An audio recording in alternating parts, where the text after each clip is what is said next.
నేను వైఎస్ వివేకానంద రెడ్డి గారి హత్య కేసులో ఉన్న దస్తగిరి భార్యను. నా పేరు షేక్ షబానా. మేము నిన్న మా నాన్నగారికి హెల్త్ బాగలేకపోతే హాస్పిటల్లో చూపించి మా అమ్మ దగ్గర వదిలేసి రావాలని చెప్పి మల్యాల గ్రామానికి, తొండూరు మండలం మల్యాల గ్రామం మాది, అక్కడికి వెళ్ళినాము. అయితే వెళ్ళిన తర్వాత అక్కడ కొంతసేపు ఉండి మా అమ్మ దగ్గర మా నాన్న వదిలేసి అన్నం తినేసి మేము ఊర్లో మా వదిన దగ్గరికి పిల్లోళ్ళని చూసి ఆమెను చూసి రావాలని చెప్పి నేను వెళ్ళాను. నేను ఒక్కదాన్నే వెళ్ళిన తర్వాత అక్కడికి మా అన్నోళ్ళ ఇంట్లోకి వచ్చి ఇద్దరు మహిళలు నా పైన దాడి చేసినారు. చేసేటప్పుడు వాళ్ళు మా ఫోన్ ఎవరితోనో ఫోన్ మాట్లాడుకుంటూ వచ్చి ఫోన్ ఆన్లోనే పెట్టుకొని ఫోన్లో వినిపిస్తున్నారు మాటలు, వాళ్ళు తిట్టడము, వాళ్ళ భాష, వాళ్ళు కొట్టేదంతా ఫోన్ ఆన్లోనే ఉంది.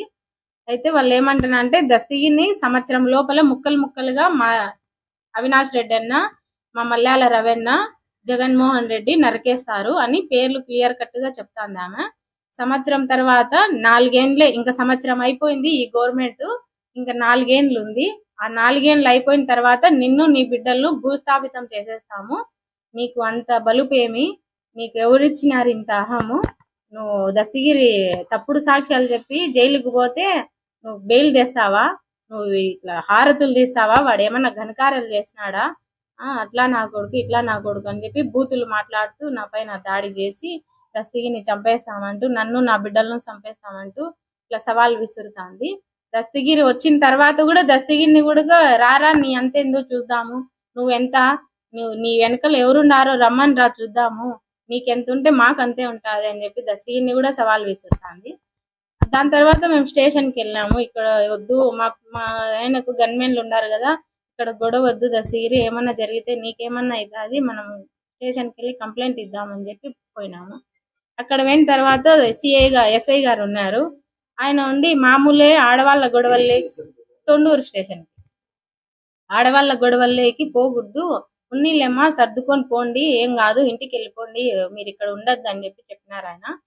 అయితే నేను అట్లెట్లు అంటారు సార్, దస్తగిరి నేను నరికేస్తామంటా కూడా మీరు పట్టించుకోరే అని చెప్పి నేను అడిగి, ఇక్కడ వద్దు దస్తగిరి, మనకు న్యాయం జరిగేట్టు కనపరాలేదు, మనం పులివెందలకి వెళ్దామని చెప్పి పులివెందల రూరల్ సిఐ గారి దగ్గరికి వచ్చినాము.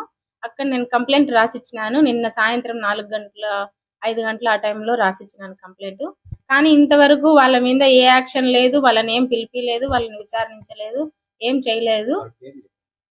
వాళ్ళ అమ్మ పేరు వచ్చి కుల్సుమ్, వాళ్ళ కూతురు పేరు వచ్చేసి పర్వీన్. వాళ్ళు వైసీపీ కార్యకర్తలు. వాళ్ళు మల్యాల్లో రవి అనే వ్యక్తి దగ్గర ఉంటారు. వాళ్ళు పార్టీ కోసమే పనిచేస్తారు, పార్టీ కోసమే వాళ్ళు ఉండారు అక్కడ. మాట్లాడింది ఇట్లా చూపిస్తాంది చేతులతో, ఇట్లా నరికేస్తారు నీ భర్తను అంటాంది బాగా. మల్యాల్లో సంవత్సరమే టైము, అందరినీ చంపేసినాము, హత్య చేసిన వాళ్ళలో సాక్షులు అందరినీ చంపేసినాం, నీ భర్త ఒక్కడే ఉండేది, ఇంకా నరికేస్తాం, ఇట్లా నరికేస్తామంటాను.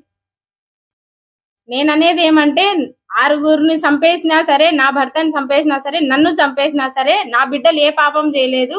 దయచేసి వైసీపీ వాళ్లకు నేను చెప్పదగింది ఒకటే, ఏదైనా కక్ష సాధింపులుంటే నా వరకు, నా భర్త వరకే చేయండి. నా బిడ్డల జోలికి వస్తే మటుకు ఆ పరిణామాలు వేరే ఉంటాయని మిమ్మల్ని పదే హెచ్చరిస్తానా. ఇంకోటి ఏంటంటే, చంపేస్తే సాక్ష్యాలే చచ్చిపోతాయి కానీ కేసు చచ్చిపోదు, విచారణ చచ్చిపోదు, సిబిఐ సంస్థ చచ్చిపోదు, న్యాయస్థానాలు చచ్చిపోవు, ఇవన్నీ బ్రతికే ఉంటాయి. మేము చచ్చిన తర్వాత అయినా న్యాయం అనేది ఒకటి ఉంటుంది. ఏదో ఒక రోజు విజయభేరి అనేది ఈ కేసులో సత్యమే ఒకసారి గెలుస్తుంది. ఇదైతే సత్యం. మమ్మల్ని చంపినా, మమ్మల్ని ఏం చేసినా కూడా సత్యం అనేది ఏదో ఒక రోజు జయమే అవుతుంది. ఏమీ లేదు, లేదు. చేసినాం, ఎఫ్ఐఆర్ చేస్తామని చెప్పినారు, వాళ్ళని పిలిపిస్తున్నారు కానీ పిలిపిలేదు.